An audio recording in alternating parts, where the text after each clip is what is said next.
Hello students, ધોરણ 12ના આંકડાશાસ્ત્ર વિષયના chapter number 3 સુરેખ નિયત સંબંધના 13મા અને લાસ્ટ લેક્ચરમાં આપનું સ્વાગત છે. આજના લેક્ચરમાં આપણે નિયત સંબંધના સ્વાધ્યાયના સી સેક્શનના જે 2 માર્કના દાખલા બોર્ડના પ્રશ્નપત્રમાં પૂછાય છે એ વિશેનો અભ્યાસ કરીશું. તો જોઈએ આપણે 2 માર્કના પ્રશ્નો. અહીં સ્વાધ્યાયમાં સેક્શન સીમાં આ 2 માર્કના પ્રશ્નો આપ્યા છે, જેમાં સૌપ્રથમ પ્રશ્ન છે નિયત સંબંધ રેખા વાય બરાબર a પ્લસ બીમાં અચળાંકો a અને b શું કહે છે. તો આપણે નિયત સંબંધાંક બીના અર્થઘટન વખતે a અને bની માહિતી મેળવી હતી. એમાં a છે એ અંતઃખંડ છે અને b છે એ જેને આપણે ઢાળ અથવા નિયત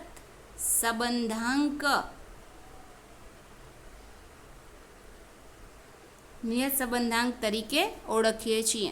તો a એટલે અંતઃખંડ છે અને b નું એક નામ ઢાળ છે, બીજું નામ નિયત સંબંધાંક છે. તો આ રીતે આપણે a અને b ને આ સવાલ આપણને આ વખતે 1 માર્કમાં એટલે કે માર્ચ 2020ની પરીક્ષામાં 1 માર્કમાં પૂછ્યો હતો. અડધો માર્ક એનો હતો અને અડધો માર્ક બીનો હતો.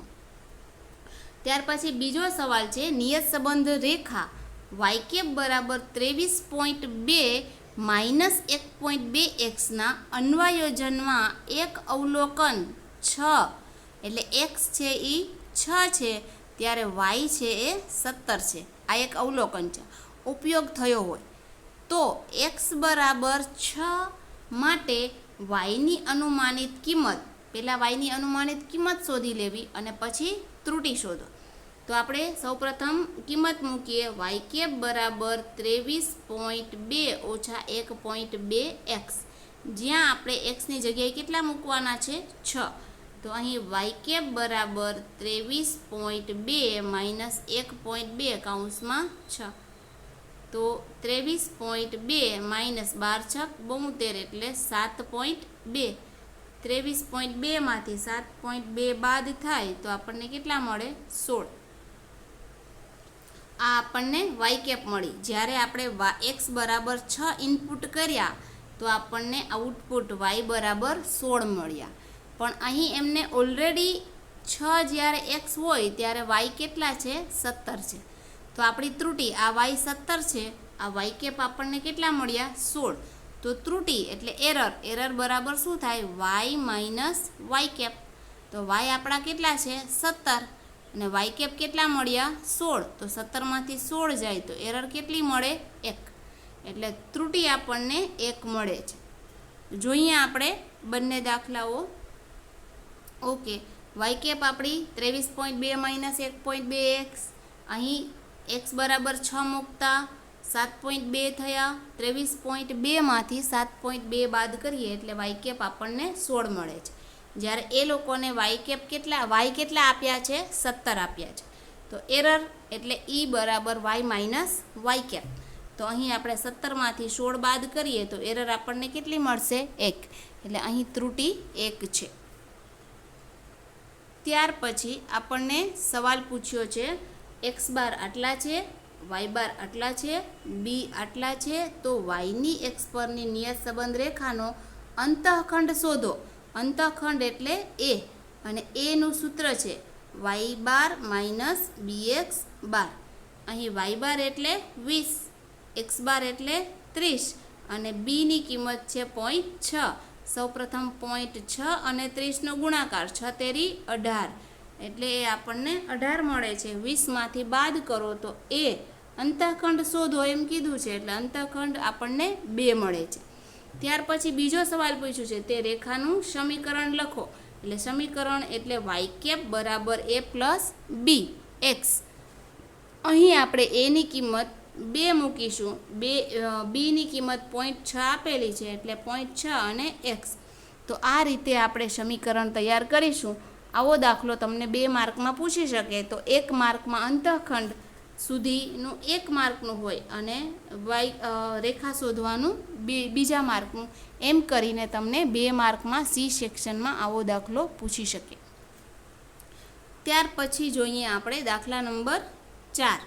તો દાખલા નંબર 4 છે એ થિયરી પ્રકારનો છે અને એ 2 માર્કનો પૂછ્યો છે. એમાં આપણને એક જ સવાલ કયો છે, BYX બરાબર 5. તો એનું અર્થઘટન કરો. તો અર્થઘટન આપણે જ્યારે નિયત સંબંધાંક બી મેળવ્યો ત્યારે આપણે અર્થઘટન કર્યું છે. અર્થઘટનમાં આટલું જ હોય કે નિરપેક્ષ ચલ એક્સની કિંમતમાં કેટલા એકમનો વધારો કરવાનો થાય, ફિક્સ 1. થિયરીમાં શું લખી શકાય, 1 એકમનો વધારો કરવામાં આવે તો ચલ વાયની કિંમતમાં, એને આપણે સાપેક્ષ ચલ પણ કહી શકીએ, સાપેક્ષ ચલ વાયની કિંમતમાં કેટલો ફેરફાર થશે, 5 એકમનો. અહીં 5 છે એ પ્લસમાં છે એટલે તમારે શું લખવાનું, વધારો થાય છે. હવે માનો કે 5 પ્લસની જગ્યાએ -5 દર્શાવેલા હોય તો અહીં તમારે વધારાની જગ્યાએ શું લખવું પડે, ઘટાડો થાય છે. એટલે આટલી કિંમત ફિક્સ છે. એક્સની કિંમતમાં 1 એકમનો વધારો, નિરપેક્ષ ચલમાં 1 એકમનો વધારો એ ફિક્સ લાઈન છે. પણ અહીં બી ગ્રેટર દેન 0 છે એટલે કે 5 ગ્રેટર દેન 0 છે. એટલે અહીં તમારે શું દર્શાવવું પડશે, વધારો થાય છે. આવું અર્થઘટન કરવાનું રહેશે કે એક્સમાં 1 એકમનો વધારો કરો તો બીમાં 5 એકમનો વધારો થાય છે. આ અર્થઘટન થયું. ત્યાર પછી 5 નંબર, જો બી બરાબર આટલા હોય, આર બરાબર આટલા હોય તો એક્સનું પ્રમાણિત વિચલન, એને આપણે શું કહીશું, SX 1.6. તો વાયનું પ્રમાણિત વિચલન આપણે એને શું કહીશું, SY કેટલા. ઓકે, તો આપણે બીનું ફોર્મ્યુલા મૂકીએ. બી બરાબર શું લખીશું, R ઇન્ટુ SY/SX. તો આર આપણા કેટલા છે, 0.8 છે. SY આપણે શોધવાના છે, SX આપણા 1.6 છે અને બીની કિંમત 1.5 છે. તો સૌપ્રથમ આપણે શું કરીશું, આ બંનેનો ગુણાકાર, જગ્યા ચેન્જ કરી નાખશું અને એને ભાગ્યા 0.8 અને એ રીતે આપણે SY શોધી લઈશું અને SYની કિંમત મેળવીશું. તો જોઈએ આપણે આ રીતે BYXનું સૂત્ર, BYX બરાબર R ઇન્ટુ SY/SX, જ્યાં SYની કિંમત ખાલી રાખી, બીની કિંમત મૂકી, આરની કિંમત મૂકી, એક્સની કિંમત મૂકી. આ બંનેનો શું કર્યો, ગુણાકાર ભાગ્યા 0.8. છેદ ઉડાડી નાખો. અહીં 0.2 છે એ ગુણાકાર થશે તો અડધા ગુણ્યા 2 એટલે આખા થઈ જાય 3. એટલે SY આપણને કેટલા મળે છે, 3 મળે છે. જોઈએ વાયની એક્સ પરની નિયત સંબંધ રેખા પરનો નિયત સંબંધાંક, અને નિયત સંબંધાંકને આપણે શું કહીએ છીએ, બી કેટલો છે, 0.6 છે. તથા એક્સ અને વાયના પ્રમાણિત વિચલન એટલે આ 5 શું બતાવે છે, SX બતાવે છે. 3 શું બતાવે છે, SY બતાવે છે. તો નિશ્ચયકતાનો આંક એટલે નિશ્ચયકતાનો આંક આપણે શું શોધવાનું છે, R². એની પહેલાં આપણે આ 3 કિંમતો પરથી R શોધી શકીએ. કેવી રીતે, સૂત્ર બી બરાબર R ઇન્ટુ SY/SX. તો બીની કિંમત આપણે કેટલી છે, 0.6 બરાબર R આપણે શોધીએ અને SY આપણે 3 મૂકીએ અને SX આપણે 5 મૂકીએ તો આ બંનેનો ગુણાકાર 0.6 ગુણ્યા 5/3. તો આ રીતે ગુણાકાર કરવાથી આપણને R મળી જાય અને R મળે એટલે એનો શું કરી નાખવાનો, સ્ક્વેર. એટલે શું મળશે, નિશ્ચયકતાનો આંક. તો જોઈએ આપણે દાખલો આ રીતે. સૌપ્રથમ આપણે બીનું સૂત્ર મૂકીએ, બી બરાબર R ઇન્ટુ SY/SX. ત્યાં આપણે 0.8 બીની કિંમત, 3 SYની કિંમત અને SXની 5. આ બંનેનો આપણે અહીંયા પ્રિન્ટિંગ મિસ્ટેક છે. 0.8ની જગ્યાએ શું લેવાના છે, 0.6 લેવાના છે. તો 0.6 ગુણ્યા 5 ભાગ્યા 3 એટલે આપણને કેટલા મળે છે, R બરાબર 1 મળે છે. અને એનો વર્ગ કારણ કે આર નિશ્ચયકતાનો આંક એટલે આર સ્ક્વેર, અને આર સ્ક્વેરનો વર્ગ એટલે આપણને 1નો વર્ગ, અને 1નો વર્ગ કેટલા મળે? 1. તો નિશ્ચયકતાનો આંક આર સ્ક્વેર કેટલા મળ્યા? 1. જોઈએ આપણે ત્યાર પછીનો દાખલો. વાયની એક્સ પરની નિયત સંબંધ રેખા વાય કેપ બરાબર 35 વત્તા 2x અને કર્વ એક્સ વાય 50 આપ્યા છે. ઓકે, એટલે અહીં વાય કેપ બરાબર 35 એટલે બી બરાબર કેટલા થશે?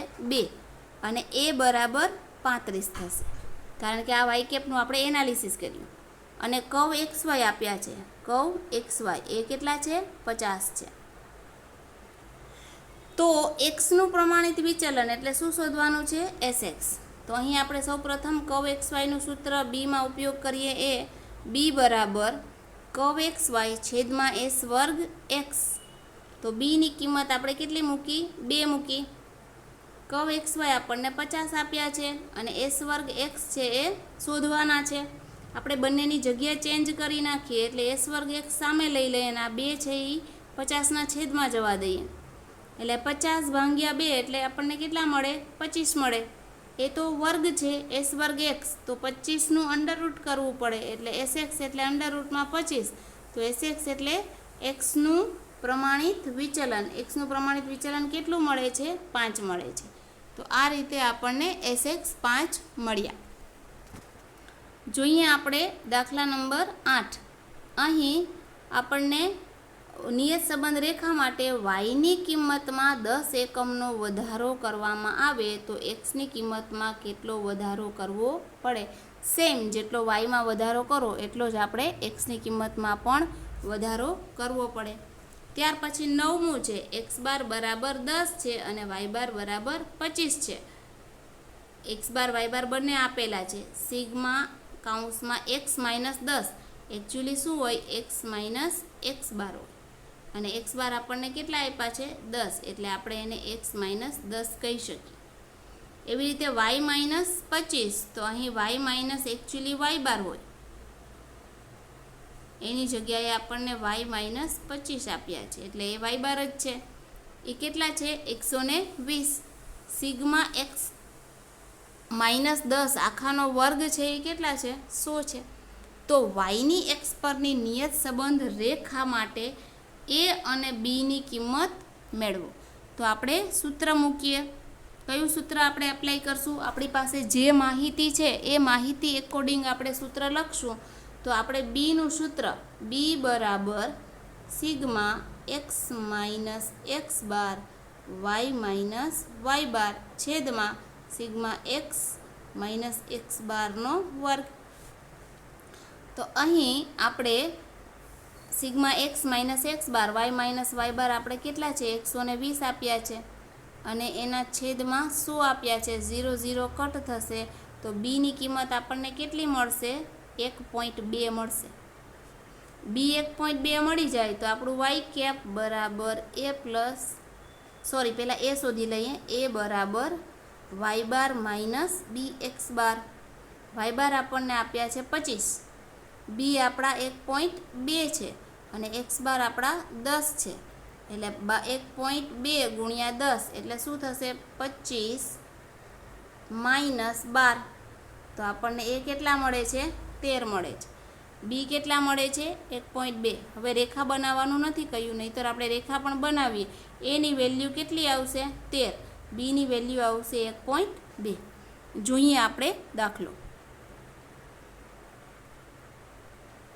એક્સ બાર 10 છે, વાય બાર 25 છે, સિગ્મા એક્સ માઇનસ 10 છે, વાય માઇનસ 25, બંનેનો ગુણાકાર 120, સિગ્મા એક્સ માઇનસ 10નો સ્ક્વેર 100 છે. એટલે આપણે બીનું સૂત્ર મૂક્યું અને સૂત્રનો ભાગાકાર કરી નાખ્યો કિંમત મૂકીને. તો આપણને કેટલા મળ્યા? 1.2. આપણે એ શોધવાનું કીધું એટલે એનું સૂત્ર મૂક્યું. એ બરાબર વાય બાર માઇનસ બી એક્સ બાર. તો વાય બાર માઇનસ બી એક્સ બાર શોધ્યા પછી અહીં આપણે એ 13 મળે છે અને એ અને બીની કિંમત તો બી 1.2 અને એ છે એ 13 છે. ત્યાર પછી દાખલા નંબર 10. દાખલા નંબર 10માં નિયત સંબંધ રેખાના એક અભ્યાસમાંથી મળતી માહિતીમાં જો y(x) બરાબર 0.75, આ બીની કિંમત આપેલી છે, u બરાબર અહીં 6 છે એટલે કે cx છે, અને v બરાબર અહીં 2 છે એ cy દર્શાવે છે, તો BVUની કિંમત કેટલી? નિયત સંબંધાંકનો બીજો ગુણધર્મ ઉગમ બિંદુના પરિવર્તનથી સ્વતંત્ર છે, પરંતુ માપના પરિવર્તનથી સ્વતંત્ર નથી. આપણે એ નિયમ ઉપર કામ કરવાનું છે, એ ગુણધર્મ ઉપર કામ કરવાનું છે. તો સૌપ્રથમ આપણે કઈ સિસ્ટમથી સમજ્યા હતા કે જો ગુણાકાર હોય, અહીં બંનેનો ગુણાકાર છે, તો બીજી કિંમત છે એ ક્યાં જશે? અંશમાં, અને પહેલી કિંમત છે એ છેદમાં. એટલે આપણે આ રીતે કરી શકીએ. BYX કેટલા આપ્યા છે? 0.75, એટલે 0.75 પહેલી કિંમતને ક્યાં લખશું? છેદમાં, બીજી કિંમતને અંશમાં. ભાગાકાર 0.75 ભાગ્યા 3 કરી નાખવાના એટલે આન્સર મળે 0.25. આ આપણી સરળ મેથડ. હવે જો આપણે સિસ્ટમેટિકલી કામ કરવાનું હોય તો સિસ્ટમેટિકમાં આપણે શું કરીશું? સૌ પ્રથમ BYX બરાબર BVU ગુણ્યા CY/CX. હવે આપણે BVU શોધવાનું છે, એટલે BYX ગુણ્યા CX/CY. અહીં BYX કેટલા છે? 0.75 ગુણ્યા CX આપણે કેટલા હશે? 1/6, જેને આપણે 1/6 કહીશું, અને CY આપણે કેટલા મળશે? 1/2, એટલે 1/2. હવે છેદનો છેદ ક્યાં જશે? અંશમાં, એટલે 0.75 ગુણ્યા છેદનો છેદ અંશમાં 2, અને અંશનો છેદ છેદમાં, એટલે 2/6, તો પણ આપણને કિંમત મળશે 0.25. જોઈએ આપણે દાખલો. આ રીતે આ આપણા u છે, એટલે આ સિસ્ટમથી લખાય. 6 ગુણાકારમાં છે એને ભાગાકારમાં 1/6 તરીકે દર્શાવાય. એવી રીતે 2 ગુણાકારમાં છે એને ભાગાકારમાં 1/2 તરીકે દર્શાવાય. એટલે કે CX 1/6 છે, CY 1/2 છે.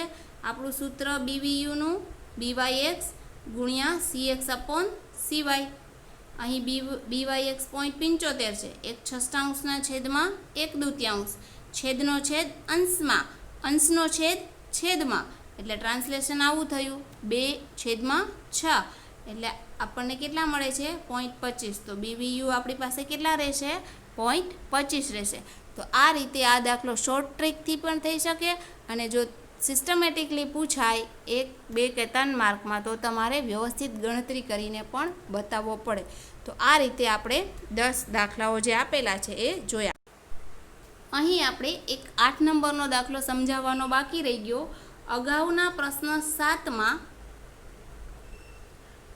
આપેલી નિયત સંબંધ રેખા, એટલે એ નિયત સંબંધ રેખા કઈ હતી?